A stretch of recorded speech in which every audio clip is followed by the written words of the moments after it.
আসসালামু আলাইকুম। আপনার হাতে একটু সময় হবে কি লেখাগুলো পড়ার? আপনাকে নামাজ পড়তে বলা মানুষটা আপনার শত্রু নয়। আপনাকে গান শুনতে নিষেধ করা, আপনাকে পর্দা করতে বলা মানুষটা আপনার শত্রু নয়। হারাম সম্পর্ক পরিত্যাগ করা, অশ্লীল অন্যায় কাজে বিরত থাকতে বলা মানুষটা আপনার শত্রু নয়। টাকনুর নিচে পোশাক পরতে নিষেধ করা, আপনাকে জন্মদিন পালন, নববর্ষ পালন, মৃত্যুবার্ষিকী পালন, বিবাহবার্ষিকী পালন করতে নিষেধ করা মানুষটা আপনার শত্রু নয়।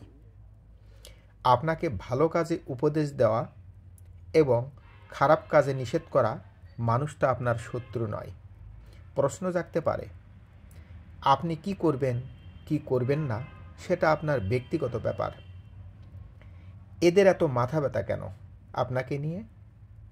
আসলে আপনি জান্নাতে যান কিংবা জাহান্নামে, এতে তাদের কোনো লাভ ক্ষতি নেই। যারা এগুলো আপনাকে করতে বলেন তারা আপনাকে সাথে নিয়ে জান্নাতে যেতে চায়। এরাই হলো আপনার প্রকৃত বন্ধু। রাসূলুল্লাহ সাল্লাল্লাহু আলাইহি ওয়াসাল্লাম বলেছেন, মানুষ তার বন্ধুর দিনের ওপর হয়।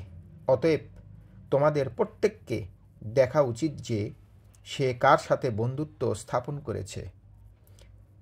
একজন সাহাবী বললেন, ইয়া রাসূলুল্লাহ সাল্লাল্লাহু আলাইহি ওয়াসাল্লাম, বন্ধু বা সঙ্গী হিসেবে আমাদের মধ্যে কে সর্বোত্তম? রাসূলুল্লাহ সাল্লাল্লাহু আলাইহি ওয়াসাল্লাম বললেন, এক, যাকে দেখলে আল্লাহর কথা মনে পড়ে। দুই, যার কথা শুনলে ইলম বাড়ে।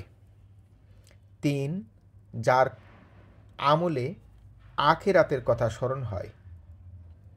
হায় আফসোস, যদি আপনি এটা বুঝতেন।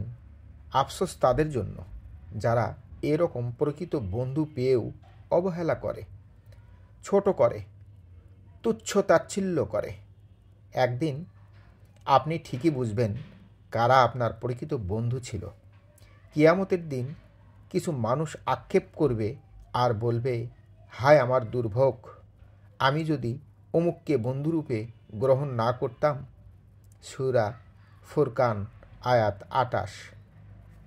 হে আল্লাহ, আপনি আমাদের সকলকে সঠিক কথা বোঝার তৌফিক দান করুন। আমিন।